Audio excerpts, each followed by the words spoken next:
All right, let's jump right into this explainer. Today we're tracking the incredibly wild, practically invisible journey of a single raindrop. We are going to follow its path from the exact millisecond it smacks into the Earth, all the way to how it ultimately secures our entire global food supply. It's honestly an amazing story packed with weird chemistry, hidden geology, and some seriously clever human engineering. So, to kick things off, I want you to picture this. Think back to a time when it just started to rain after a really long dry spell. Take a second and just try to recall that totally nostalgic, calming sensation. You know the one, right? That very specific earthy scent that rises right up off the pavement or the dirt.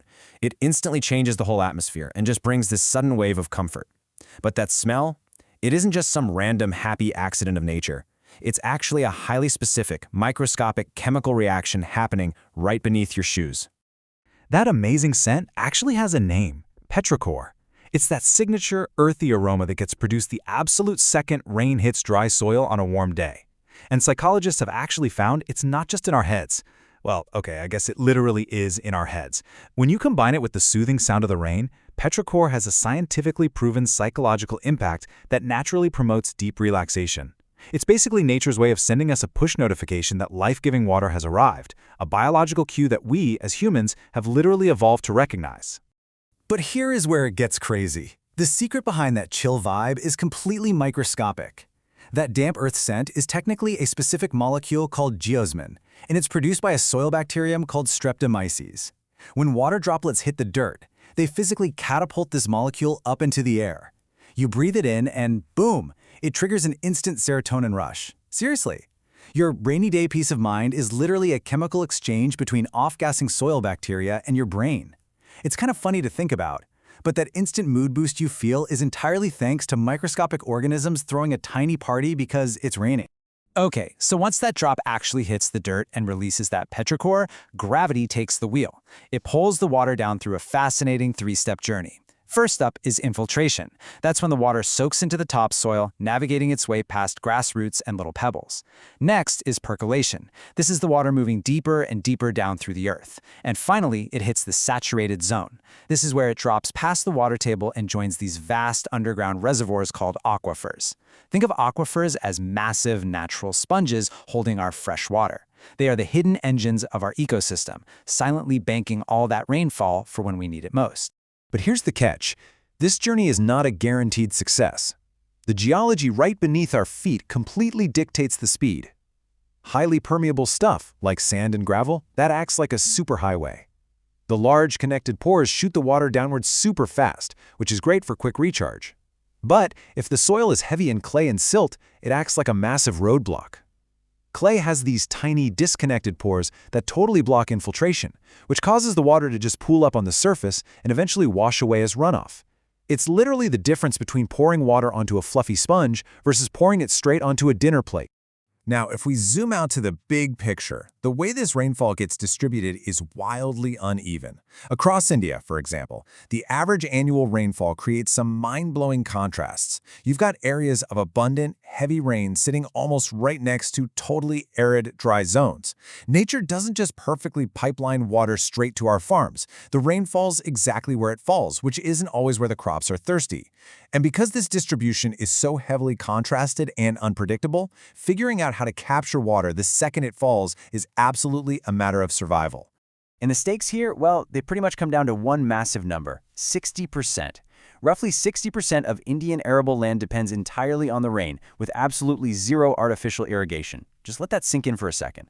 We're talking about the agricultural backbone of an entire nation hanging completely on the exact timing and volume of the monsoon season. If the rain is delayed, or if it just runs off instead of soaking in, millions of livelihoods, not to mention the broader food supply for everyone else, are instantly on the line. To really grasp how vulnerable this makes us, just think back to the massive drought from 2009 to 2010.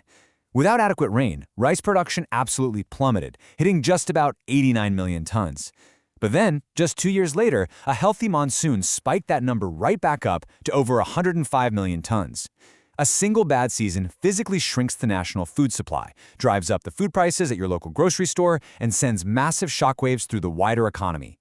This water doesn't just grow plants, you guys. It literally sustains entire economies. But when the timing actually is right, man, rain is basically nature's ultimate fertilizer. It's doing so much more than just watering the plants or providing moisture for photosynthesis. As rainwater seeps into the soil, it acts as a kinetic transit system. It physically carries vital nutrients like nitrogen, potassium, and phosphorus straight down into the deepest root systems. It's like a personalized delivery service for the crops. Plus, consistent, gentle rainfall prevents precious topsoil from blowing away, and it saves farmers an absolute fortune in the energy and labor costs they'd otherwise have to blow on artificial irrigation. Since we obviously can't control the weather, our best counterattack is controlling exactly what happens after that raindrop lands. And that requires a really smart integrated rainwater harvesting system. In a highly functional setup, every single surface, fields, rooftops, natural slopes, has to be treated like a funnel. By capturing all that runoff in strategically placed ponds and deliberately directing it underground, we build a strategic reserve for dry spells, dramatically reduce soil erosion, and massively boost water use efficiency across the entire farm. So how do we actually pull that off? Farmers use a super specific toolkit of engineered structures, things like farm ponds, check dams, percolation tanks, and contour bunds.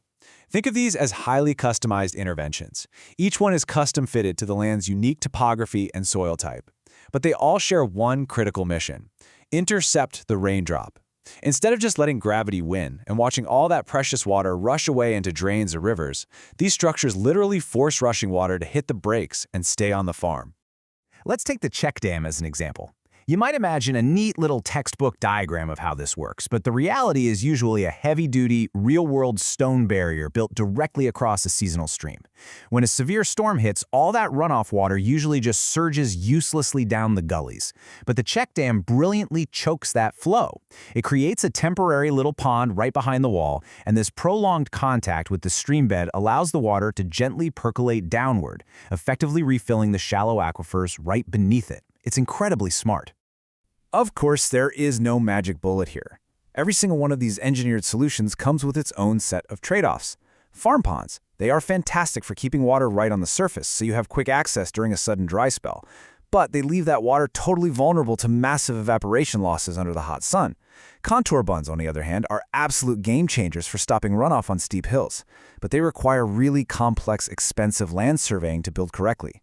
It's a constant balancing act for farmers who have to weigh their initial budget against the long-term climate resilience of their land. But what happens if the surface is just totally locked down by that stubborn, impermeable clay we talked about earlier? That's when we bring in artificial subsurface recharge. And this is where the engineering gets truly awe-inspiring. It's essentially a surgical bypass for the Earth. First, surface water gets meticulously treated to filter out sediments. Then it's piped straight into a deep wellhead and sent rushing down a central casing, completely bypassing those natural clay blockages. The water flows out through perforated screens way down at the bottom, safely replenishing those deep earth aquifers from the inside out. At the end of the day, whether we're talking about a simple earthen mound or a highly advanced deep recharge well, the ultimate goal is massively important. We're actively stopping devastating downstream floods. We're disaster-proofing our agricultural water demand to make sure our food supply actually remains stable. And we are halting and hopefully reversing the dangerous drain on our groundwater levels. Catching the rain isn't just some isolated farming chore, it's about restoring natural balance and actively securing a holistic long-term future for all of us on this planet. So we've gone all the way from a tiny microscopic serotonin boost triggered by soil bacteria to massive earthworks that literally sustain millions of tons of food. It's a huge journey. So the next time we catch that beautiful earthy scent of petrichor on a warm day, just pause for a moment. How will you envision the incredible, invisible journey that water is taking deep beneath your feet? Thanks so much for joining me on this explainer, and I really hope it leaves you with a totally newfound awe for nature's design.